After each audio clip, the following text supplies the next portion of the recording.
It's time for our monthly segment, KEZI 9 Checks In. It's a monthly reminder on the 9th of the month, or in this case the 10th, for women to do a self-breast exam to check for any lumps or changes. And this month we're also focusing on preventing cervical cancer. Here's KEZI 9 News anchor Renee McCullough.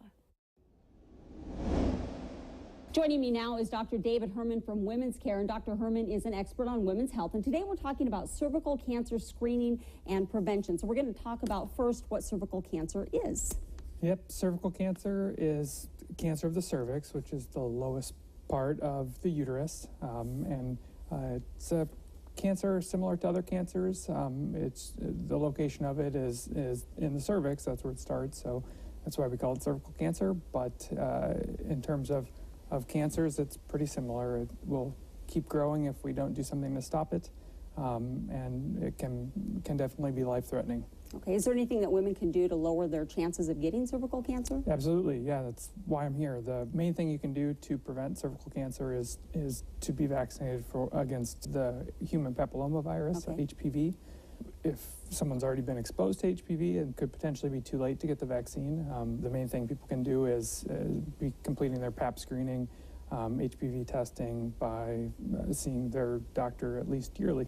Okay, so and then how often should women get screened? You said yearly, and then at what age should they start? Yeah, so we want to see everyone yearly. That doesn't necessarily mean we'll be doing PAPs or Pap screening yearly. That's a relatively recent change over the last few years, where screening, depending on the age or a person's particular medical conditions, we may screen as often as every 6 months for some populations, but in general, for women between the age of 21 and 30, we screen every 3 years. Okay. And for women between 30 and 65, it can be as infrequent as every 5 years. And what should a woman do then if she has an abnormal screening? What happens then? No, that's a good question, and it depends on what the abnormality is, and that's really where my job comes in, and tailoring the recommendations based on the abnormality. That could be as simple as repeating the PAP and HPV testing in a year.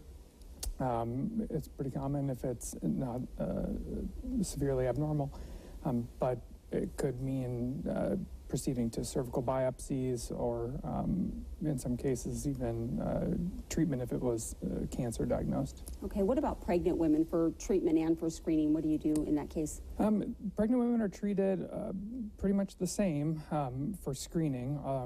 How aggressive we are about doing biopsies of the cervix in pregnancy is different. We can watch a lot of things and delay things until after pregnancy. But overall, the screening is the same. And oftentimes that's when people are coming, our patients are coming to care, is when they have a new pregnancy. Right. So we usually are screening at the first visit. Okay, and the HPV vaccine, it's for boys and girls, correct? It is. And when should they get that? So anybody can get that starting at age 9, and if those populations get it between age 9 and 14, it's only 2 shots, which is nice.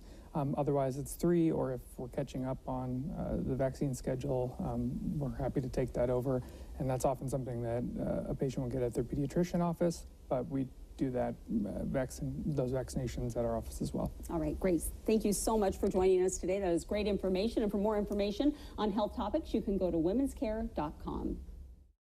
And be sure to go to our website to sign in for KEZI 9 News Checks In. Remember, we're going to send you a reminder every month to do your monthly self-breast exam.